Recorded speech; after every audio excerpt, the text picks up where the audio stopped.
पीढ़ी के लिए एक उनके जीवन में एक डिफाइनिंग इवेंट होता है कि अब कहते हैं कि भाई जब हम जवान थे तो उस समय ये हुआ। हमारी पीढ़ी में वो इमरजेंसी था। मैं करीब करीब आपके उम्र का था जिस साल जब इमरजेंसी डिक्लेयर हुआ। मैं 20 साल का था, मैं यूनिवर्सिटी में पढ़ता था। तो ये इमरजेंसी का समय जो है मैं 20 और 22 के बीच में था। और जो उस समय हम लोगों ने जो अनुभव किया उसको हम जरूर याद तो रखते हैं, पर ये हमारा कर्तव्य बनता है कि जो भी हमने उस समय सीखा, जो हमारा अनुभव था, वो आगे वाले पीढ़ियों को कैसे हम पास ऑन करें। और इसीलिए आज मैं आपके सामने खड़ा हूँ, क्योंकि मैं आपके सामने दो विषय रखना चाहता हूँ। एक कि आपके मन में होगा भाई ये इमरजेंसी की बार बार बात करते हैं, था क्या वो इमरजेंसी। और सचदेवा जी आप 7 साल के थे, तो मैं 20-22 साल का था, तो मेरा अनुभव भी कुछ, अवेयरनेस भी कुछ ज़्यादा था। और दूसरा कि इमरजेंसी क्या हुआ और उसका डेंजर क्या है और हमें उससे क्या क्या सबक सीखना चाहिए। और अगर मैं पूरे इमरजेंसी का एक सबक सिखाऊं, मैं आपको ये कहूँगा, never take freedom for granted. ये सबक है इमरजेंसी का। अब आप लोगों ने पिछले कुछ दिनों में इमरजेंसी के बारे में काफ़ी कुछ पढ़ा होगा, यूट्यूब में देखा होगा, लोगों के भाषण सुने होंगे, टीवी में लोग भी आते हैं, उस समय के लोग भी आते हैं, चर्चा होती है। मैं आपको एक किस्म से माने सामान्य नागरिक के परिप्रेक्ष्य से इमरजेंसी का अनुभव आपके साथ में शेयर करना चाहूँगा। जैसे कि मैंने कहा आपको, मैं 20 साल का था उस समय। मैं यूनिवर्सिटी में JNU में मैं पढ़ रहा था, हॉस्टल में था। और उस समय के लोग, हम लोग माने मैं कहूँगा हम यूनियन पॉलिटिक्स में एक्टिव थे, नेशनल पॉलिटिक्स में नहीं, पर पॉलिटिकली अवेयर लोग थे। हमें पता तो था कि देश में क्या हो रहा है। और एक चीज़ थी कि जब इमरजेंसी हुआ उस समय सब लोग माने हर पार्टी के लोग, एक के अलावा नहीं, 2 के अलावा, क्योंकि CPI ने भी सपोर्ट किया था इमरजेंसी, सब लोग साथ आए। और मैं इसीलिए मैं इस पे थोड़ा बल दे रहा हूँ कि आज कुछ लोग विपक्ष में हैं। मेरी आशा है, मेरी अपेक्षा है कि वो याद रखेंगे कि 1975 में उनकी स्टैंड क्या थी और 75 और 77 के बीच में उनका भी क्या हुआ।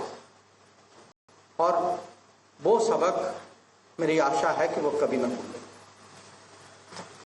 अब इमरजेंसी कभी कभी जिनका डायरेक्ट एक्सपीरियंस नहीं था, उनको लगता है कि भाई ये कहीं पॉलिटिक्स का मामला है। ये पॉलिटिक्स से बहुत बड़ा है, क्योंकि जो थ्रेट जो था वो संविधान को तो था, हमारे इंस्टीट्यूशंस को था, हमारे राजनीति पॉलिटिक्स को था, मीडिया को था। जैसे आपने सचदेवा जी से सुना, हमारे कल्चर, हमारे संगीत को था, सिनेमा को था। मैं कहूँगा एक किस्म से जो कहते हैं ना अंग्रेजी में, हमारे वे ऑफ लाइफ, एक किस्म से हमारे वे ऑफ लाइफ को अटैक किया गया।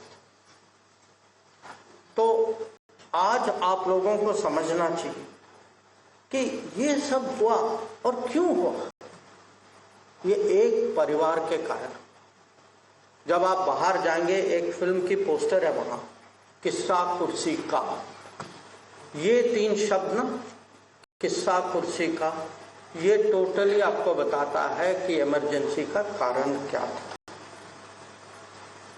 और जब एक परिवार सचदेवा जी ने कहा कि राष्ट्र के बारे में जो भावना जो है, जब परिवार को राष्ट्र से बड़ा मानते हैं तो इमरजेंसी जैसे स्थिति आएगी। ये एक बहुत बड़ा सबक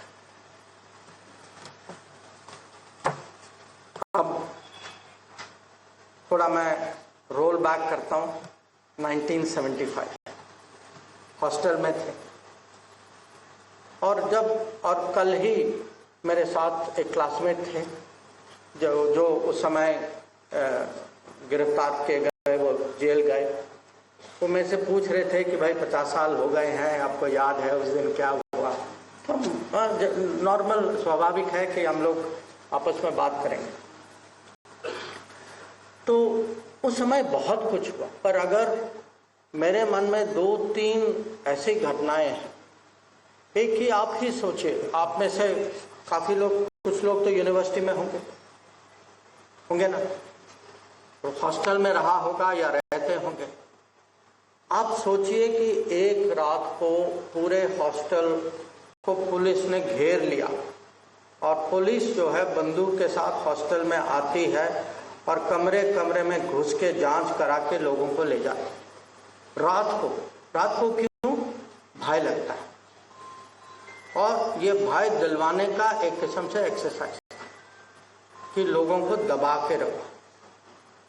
तो आप समझिए कि आप 20, 22, 25 साल के हॉस्टल में सो रहे और अचानक दरवाजे पे, और जब पुलिस वाले खटखटाते ना, वो माने नॉर्मल नहीं होता। तो अब लोगों को बुलाया गया। एक इन्फॉर्मर जैसा आदमी था जो मास्क, सर पे मास्क था, किसी को ये कहता था, किसी को वो कहता था, और जिसका गलत इशारा था उसको उठा के ले गया। अब ये रात को, और आप सोचिए इसका इम्पैक्ट जो है, इसका ट्रॉमा जो है उस यूनिवर्सिटी पे कितना भयानक है। अब ये रात की घटना, दिन में भी एक घटना हुई कि स्टूडेंट सब लोग जेएनयू के कैंपस में बैठे थे। वो विंटर का मौसम था, लोग मूंगफली वगैरह संतरा खा रहे थे जैसे स्टूडेंट्स खाते।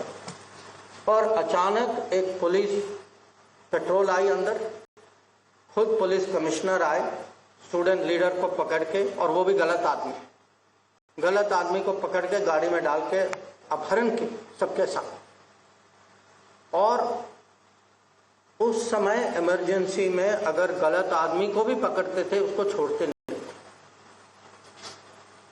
तो ये आप समझिए कि कोई भी कभी भी, माने आप ये डेंजर का वातावरण था, अनिश्चितता, भय का था कि पता नहीं किसको उठाएंगे, क्यों उठाएंगे, गलती से भी उठा लिया तो क्या होगा। और साथ ही साथ ये कहानियां आ रही थी कि पुरानी दिल्ली में फायरिंग हुई है, कि ये कंपलसरी फैमिली प्लानिंग वैसेक्टॉमी होती थी कि लोग को पकड़ कर, क्योंकि सबका कुछ कोटा दिया जाता था, तो नंबर भरने के लिए जबरदस्ती वैसेक्टॉमी किया जाता था। और मैं कहूँगा कि एक किस्म से ये पूरा एक्सरसाइज जो था वो देश और सोसाइटी का मोराल तोड़ने का था कि भाई हम शासन में हैं, हम शासन में रहेंगे, आप पूछने वाले कौन हैं, और हमारे यहाँ पूरी ताकत, सरकार की ताकत हमारे साथ है। संविधान की हत्या हो गई है, अब उसको भूल ही जाओ, हम जो करना है हम करेंगे, और आप जो हैं इसमें आपका कोई और चारा नहीं, आपको सहना ही होगा। ये मैसेज था इमरजेंसी। और उसमें बहुत लोग जो हैं जो पॉलिटिक्स में भी नहीं थे, उन पे भी इम्पैक्ट हुआ।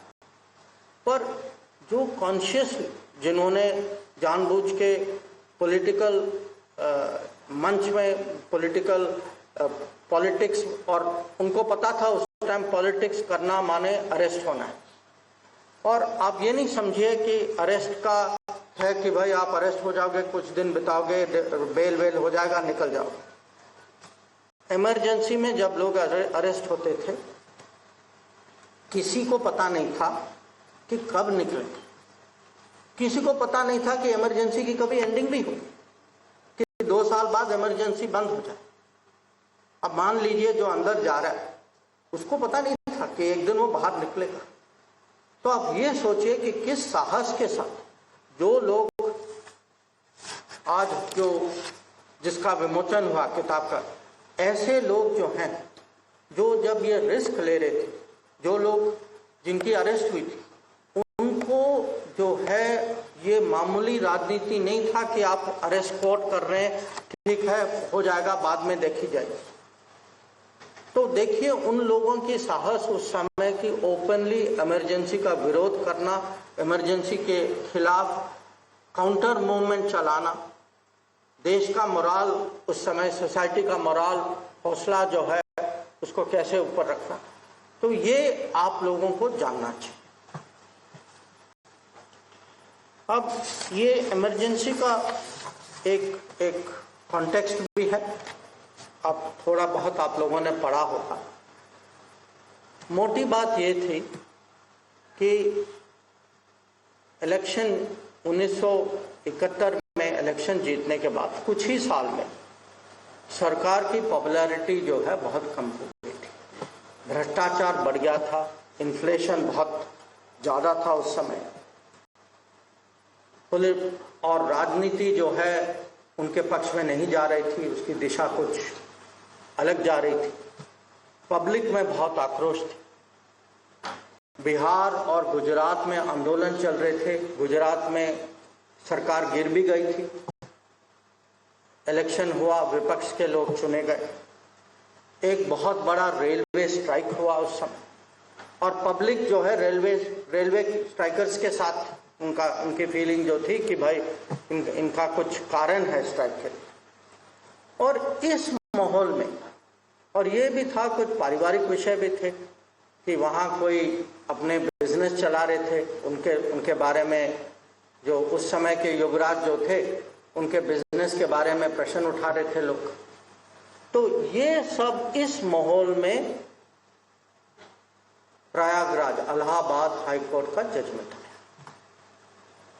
और अगर आप देखें उस समय के प्रधानमंत्री के खिलाफ 2 चार्जेस जो थे, करप्ट प्रैक्टिसेस और मिसयूज ऑफ गवर्नमेंट मशीनरी, ये दोनों में उनकी conviction.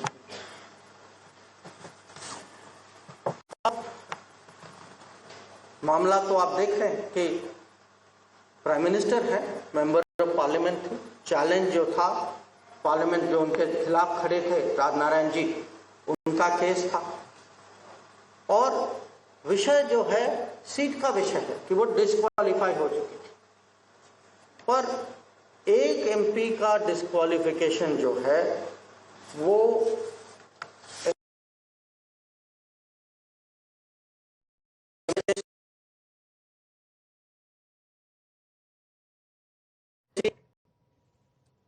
So as Jaishankar, recalling how the emergency was imposed in the country, he also spoke about how several opposition leaders had been jailed.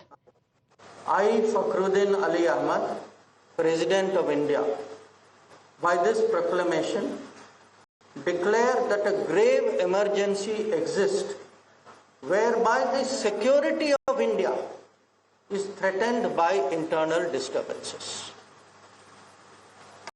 विषय है एक सीट का, एक डिस्क्वालिफिकेशन का, करप्ट प्रैक्टिसेस का, और देखिए उसको सिक्योरिटी ऑफ इंडिया का विषय बना दिया और इमरजेंसी डिक्लेयर करा दिया।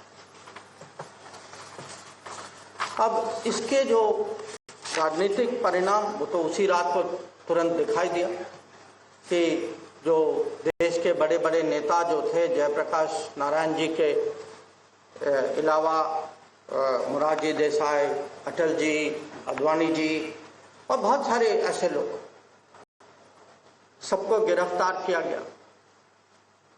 उसमें से मेरे लिए, क्योंकि मैं यूनिवर्सिटी स्टूडेंट था, पर मेरे घर में मेरे पिताजी जो थे वो सिविल सर्वेंट थे, सरकार में काम करते थे। So as Jaishankar recalling the emergency and also talking about the personal anecdotes of the time then, he also spoke about how the opposition leaders had been jailed at the time by the then government. With that, it's time for us to slip into a short break. We'll be right back.